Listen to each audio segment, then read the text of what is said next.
नमस्कार विद्यार्थियों, बीए द्वितीय वर्ष प्रथम प्रश्न पत्र की कक्षा में आपका स्वागत है। हम आपकी पाठ्य पुस्तक रीतिकालीन काव्य संग्रह के कवि मतीराम को पढ़ रहे थे। आज हम मतीराम के अंतिम कुछ काव्यांशों की व्याख्या करेंगे। तो आइए देखते हैं उनके भक्ति भाव से चयनित यह काव्यांश। राधा मोहन लाल को जाहि न भावत नेह, परियो मुट्ठी हजार दस ताकि आँखिन खेह। प्रसंग आपका यही है कि प्रस्तुत अवतरण काव्यांश मतीराम के भक्ति भाव शीर्षक अंश से लिया गया है। इसमें कवि मतीराम ने श्री राधा कृष्ण की भक्ति करने का आग्रह किया है और कवि कहते हैं कि राधा मोहन लाल को जाहि न भावत नेह, परियो मुट्ठी हजार दस ताकि आँखनी खेह। कि जिन्हें राधा और कृष्ण के रसिक स्वरूप से स्नेह करना अच्छा नहीं लगता, वे व्यक्ति धिक्कार के योग्य है। उनकी आँखों में 10,000 मुट्ठी धूल पड़े।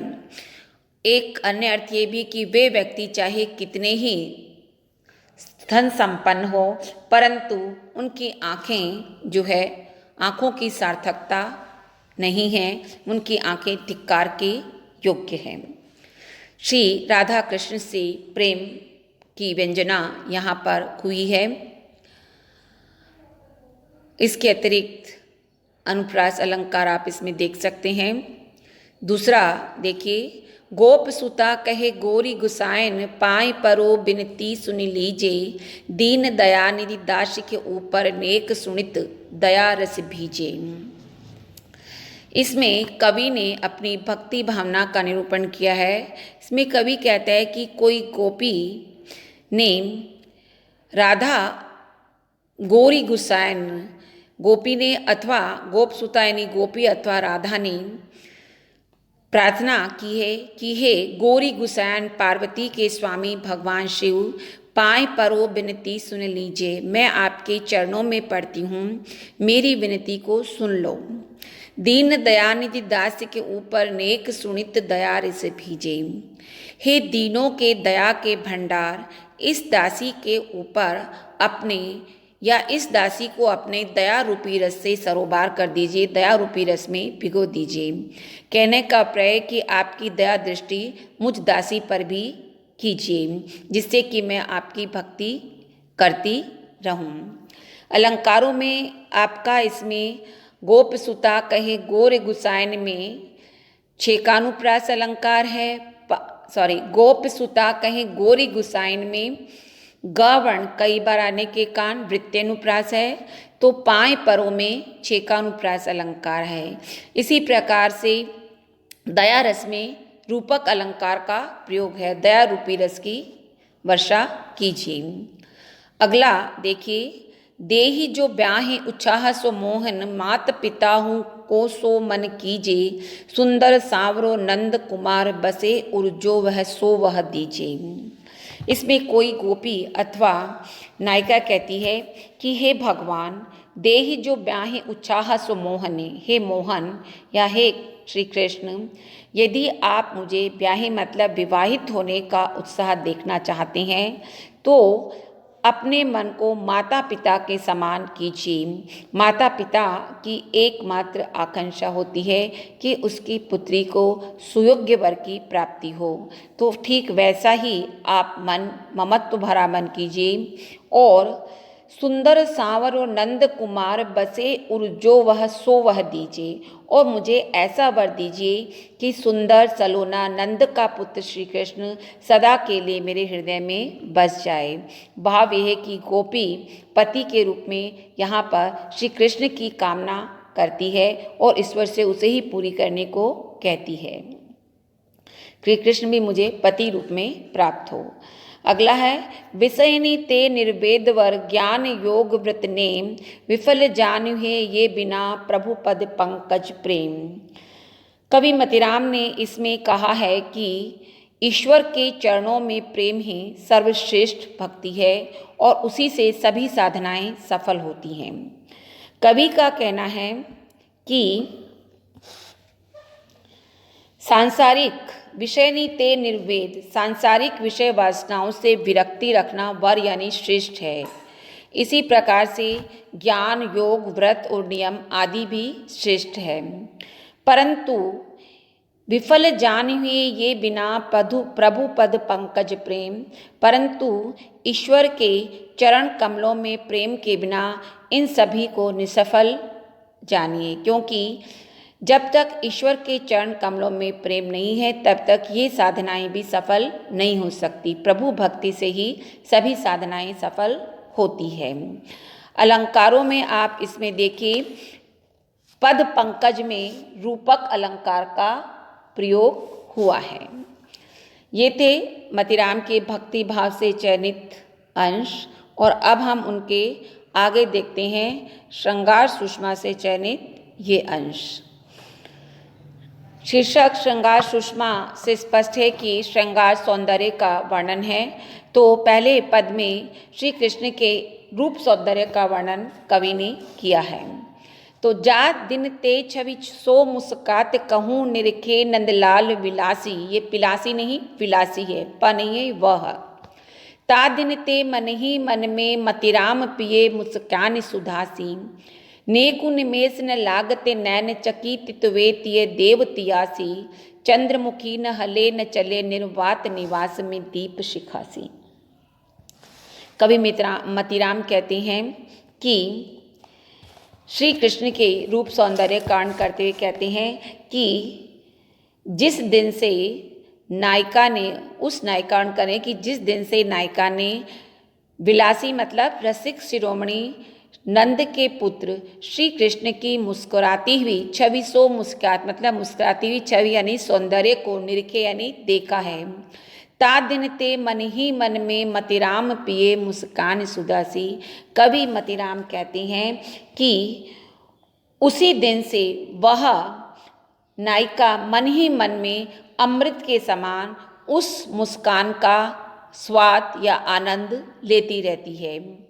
नेकु निमेष न लागत नैन, और इस कारण पल भर के लिए भी उसके नेत्र नहीं लगते, अर्थात पल भर के लिए भी अपने नेत्र बंद नहीं करती। चकित तुवे तिय देव तियासी, और ऐसे में वह नायिका देवांगनाओं के समान चकित होकर उस मधुर छवि की ओर ही देखती रहती है। और उसकी स्थिति ऐसी हो जाती है, चंद्रमुखी न हले न चले, चंद्रमुखी नायिका चंद्रमा के समान सुंदर चंद्रमा रूपी मुख वाली वह नायिका ऐसी स्थिति में बिल्कुल स्थिर हो गई है, न वह हिलती है और न ही चलती है। और इसकी स्थिति बिल्कुल वैसी ही हो गई है जिस प्रकार से निर्वात यानी वायु रहित घर में दीपक की लो बिल्कुल अकंपित सी स्थिर बनी रहती है, ठीक वही स्थिति उस चंद्रमुखी नायिका की हो गई है, यानी एकदम स्थिर हो गई है। इसमें नायिका के रूप आसक्ति, श्री कृष्ण की रूपासक्ति या नायिका के श्री कृष्ण के सौंदर्य आसक्ति का वर्णन कवि ने किया है।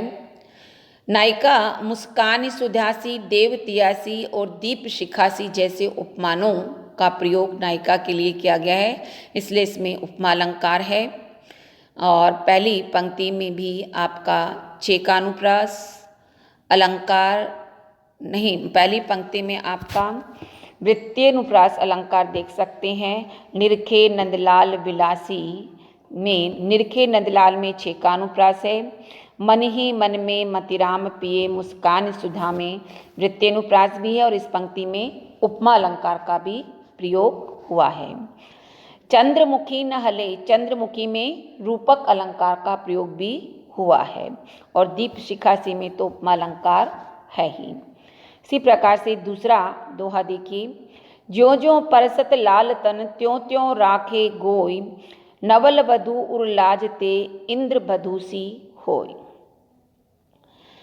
इसमें कवि मतिराम ने श्रृंगार सौंदर्य से चयनित इस अंश में कवि मतिराम ने नवविवाहिता वधु की लज्जाशीलता और संकोच का वर्णन करते हुए वे लिखते हैं कि जो जो परसत लाल तन, लाल यानी प्रियतम, कि जैसे जैसे उस नवविवाहिता के प्रियतम उसे स्पर्श करते हैं, त्यों त्यों राखे गोई, वैसे ही वह अपने अंगों को लज्जाशीलता के कारण छिपाने लगती है। नवल वधू उरलाज में इस प्रकार से उस नई नवेली वधू के हृदय में लज्जाशीलता के कारण वह इंद्रवधू के समान संकोच प्रकट करती है। इंद्रवधू यानी वीर बहुटी के समान संकोच प्रकट करती है, अर्थात वह वीर बभूटी को जिस प्रकार से छूने से वह संकुचित होने लगती है, ठीक वैसे ही उसकी स्थिति हो जाती है। यहाँ पर नायिका की तुलना इंद्रवधू सी किए जाने कारण दूसरी पंक्ति में आपका उपमा अलंकार भी है, और साथ ही नवविवाहिता के लज्जा और संकोच का स्वाभाविक वर्णन यहाँ देखने को मिलता है, इसलिए हम इसमें स्वभावोक्ति अलंकार भी कह सकते हैं। ज्यों ज्यों और त्यों त्यों में पुनरुक्ति प्रकाश अलंकार भी है और छेकानुप्रास अलंकार का भी प्रयोग हुआ है। अंतिम काव्यांश देखिए। मोर पखा मतिराम किरीट में कंठ बनी बनमाल सुहाई, मोहन की मुस्कान मनोहर कुंडल डोलनी में छवि पाई। लोसन लोल विशाल बिलोकनि को न बिलो की भई बस माई, वा मुख की मधुराई कहा को मीठ लगे अंखियान लुआई। श्री कृष्ण की रूप सौंदर्य कांड करते हुए कवि कहते हैं कि मोर पखा मतिराम किरीट में, कवि मतिराम कहते हैं कि उन्होंने मोर के पंखों से बना हुआ किरीट यानी मुकुट धारण किया हुआ है। कंठ बनी बनमाल सुहाई, और कंठों में वन के फूलों से बनी हुई माला सुशोभित हो रही है। मोहन की मुस्कान मनोहर, मन को मोहने वाले श्री कृष्ण की मुस्कान भी अत्यधिक मनोहर, मन को हरण करने वाली है, आकर्षक है। कुंडल डोलनी में छवि पाई, और उन्होंने अपने कानों में जो कुंडल धारण किए हुए हैं, उन कुंडलों के डोलने की छवि अत्यधिक सुशोभित हो रही है। लोचन लोल विशाल, लोसन यानी नेत्र, उनके नेत्र चंचल और विशाल है, और ऐसे नेत्रों की दृष्टि चितवन को देखकर कौन ऐसा है जो उसके बस में नहीं हुआ। अर्थात कहने का अभिप्राय है कि जो कोई भी उनके नेत्रों चितवन की ओर देखता है, वह उन्हीं के वश में होकर रह जाता है। और इस प्रकार श्री कृष्ण के उस मुख के माधुर्य का, उनके लावण्य का मैं कहाँ तक वर्णन करूँ। उस मुख के अंदर, उस मुख में उनकी आँखों का सौंदर्य तो अत्यधिक मीठा या आकर्षक लगता है। एक प्रकार से कवि ने श्री कृष्ण के रूप सौंदर्य का वर्णन परंपरानुसार ढंग से किया है। अनुप्रास अलंकार आप देख सकते हैं। मोर पखा मतिराम किरीट में कंठ बनी बनमाल सुहाई। बनी बनमाल में ब वर्ण की आवृत्ति के कारण छेकानुप्रास, मोर पखा मतिराम में भी छेकानुप्रास, और दूसरी पंक्ति में मोहन की मुस्कान मनोहर में वृत्तेनुप्रास अलंकार का प्रयोग हुआ है।